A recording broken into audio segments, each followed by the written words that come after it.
How's it going, everybody, and welcome to another electrifying edition of every animated movie of the year. And today, we Sausage Party. So, Sausage Party is a film which will go down in history as the first theatrical CGI R-rated movie ever, as I understand. The plot is simple. Food lives harmoniously in a grocery store, living happily and singing songs, awaiting to be selected to go to the great beyond, the area beyond the grocery store. Little do all of these food items know that the great beyond is people's kitchens, and we all know what happens there. So this is a comedy from most of the same folks behind movies such as Superbad, Pineapple Express, and This Is the End. So if you enjoyed any of those, you'll probably like this. Needless to say, based on those prior films, this is quite a raunchy movie, and I sincerely mean that. This has to be the hardest R rating that I think I've ever seen. This movie has more F-bombs than probably all of these movies put together. Racial stereotypes, abundant cursing, drugs, and some of the most violent murders in American animation history, and an unseeable orgy scene. This all makes this movie truly one of a kind, if you will. Oh, and it even has a rape scene involving a juice box. Seth Rogen, one of the writers and stars of the movie, has stated that this film is 100% inspired by Pixar movies and their tendency to look into the secret lives of things, toys, bugs, cars, rats, etc. And he and the filmmakers made it a point to give this movie that Disney Pixar vibe, which lends a lot to the shock value of the movie. And because of that authentic Pixar feeling, I genuinely shudder to think of kids accidentally seeing this movie. Maybe their babysitter rents it on accident, but this movie is truly, well, it's not for kids, let's put it that way. But is the movie good? That's the question. Well, I actually kind of liked it. I mentioned the excessive use of the good old F-bomb. I won't lie, the movie heavily rests on the simple idea of, isn't it funny when animated characters say fuck? And well, yes, it kind of is. It can be a crutch for the movie at times. But by and large, the movie is really funny and clever, and much to my surprise, delivers a very fascinating allegory for some theological topics, if you can believe. The movie has some huge laughs, and I feel pretty comfortable calling it the funniest of the bunch so far.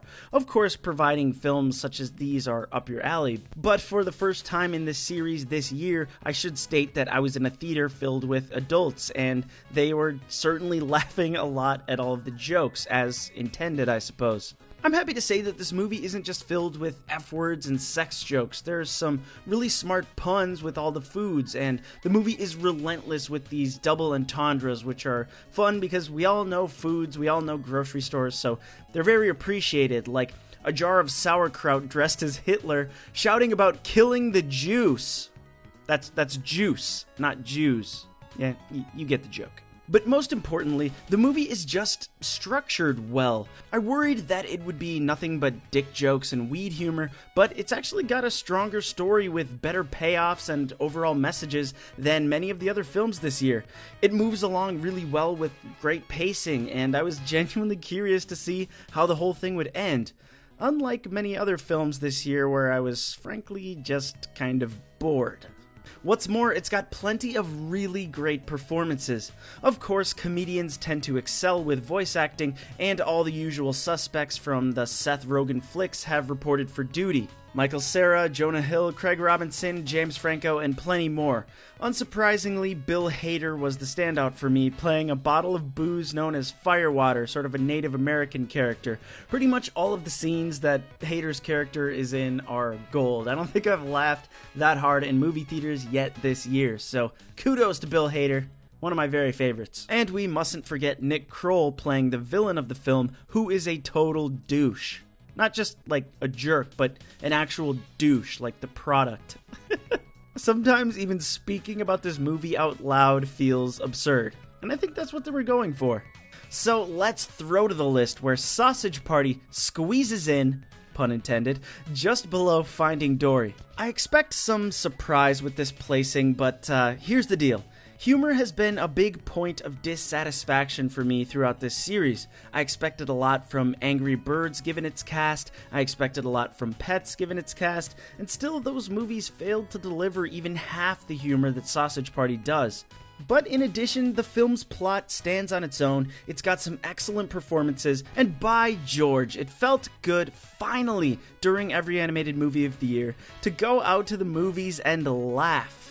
So in summary, Sausage Party is not for everyone. In fact, I think collectively it's got more sex, more drug usage, more racial jokes, more violence, and more foul language than any movie I've ever seen, ever.